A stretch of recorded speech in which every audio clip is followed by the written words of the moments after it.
There is a dangerous lie many people believe. I'm still young. I have enough time. But what if that thought is the very thing stealing your future?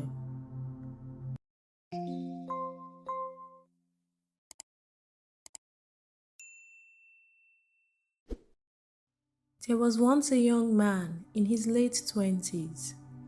He was full of energy, full of dreams, full of potential, but there was something he lacked: direction.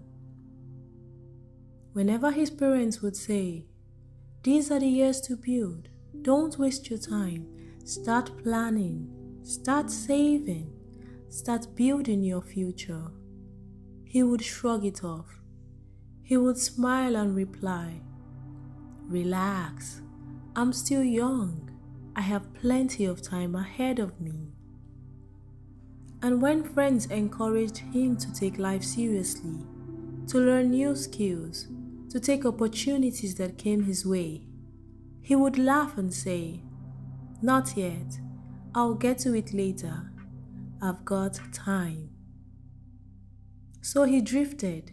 He filled his days with distractions, endless entertainment, late nights, chasing comfort, chasing fun, always convincing himself that tomorrow would always be there to fix today's choices. But here's the thing about time: it doesn't wait.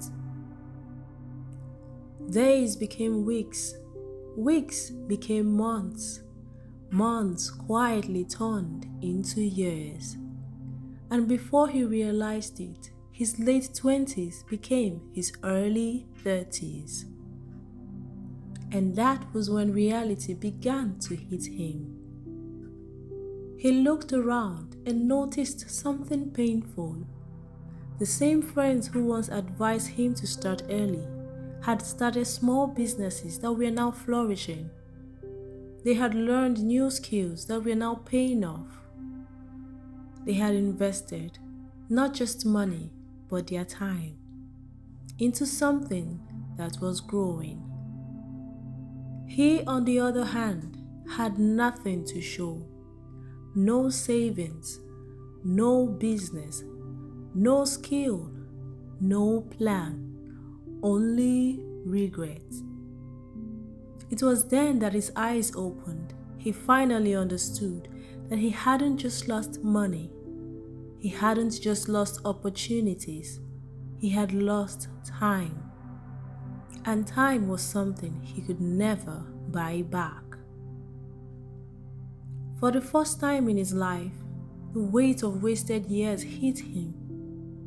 He sat alone and whispered to himself, "If only I had listened. If only I had started when I had the chance. If only I had used my time wisely."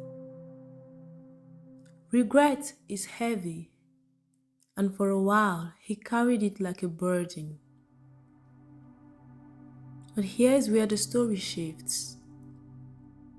Because instead of staying in regret, he made a decision.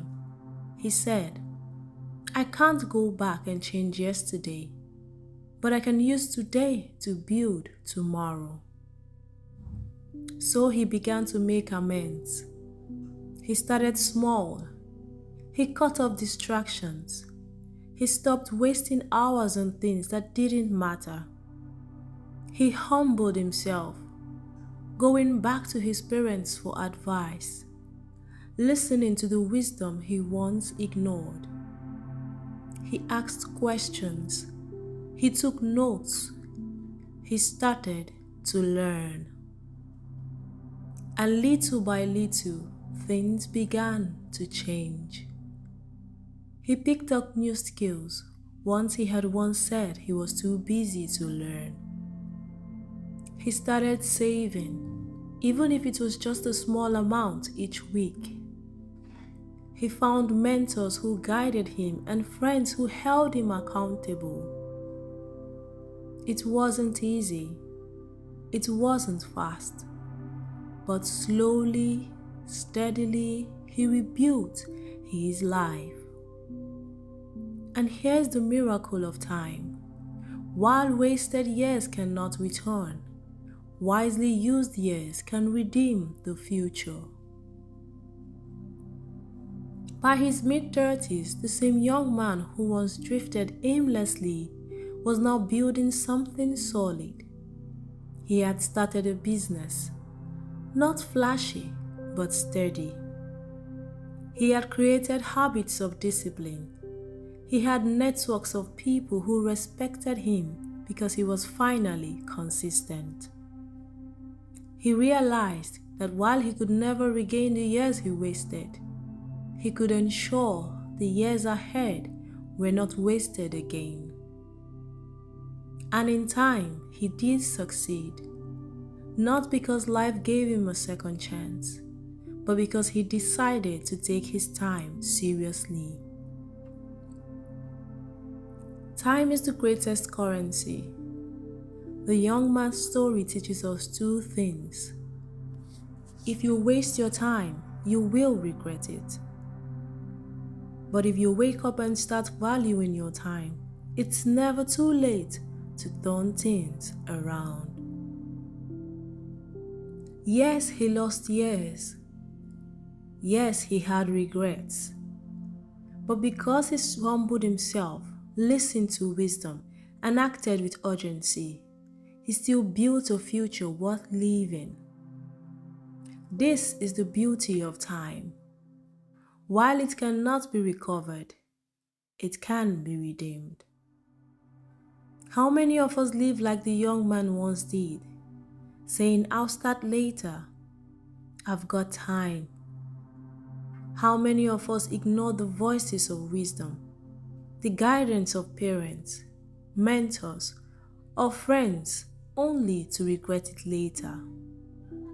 But more importantly, how many of us will choose today to stop drifting and start building? You don't have to wait for regret to teach you the value of time. You can decide today. If you're young, start now. Build, save, invest, learn.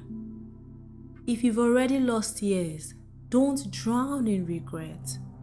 Redeem the time you have left. And if you feel like it's too late, remember, it's never too late to change direction and build something meaningful. The young man's story is proof of that. Money can be lost and gained again. Opportunities can be missed and replaced with new ones. But time, once it's gone forever. Yet, if you use the time you still have wisely, if you listen to wisdom and act with urgency, you can still succeed. Because wealth is not built by chance. It is built by those who respect the value of time. If you found this story inspiring, don't forget to subscribe to Wealth Stories with Amma for more powerful stories and timeless lessons that can shape your financial future. Because remember, stories changes how we think, and how we think changes how we live. Bye for now.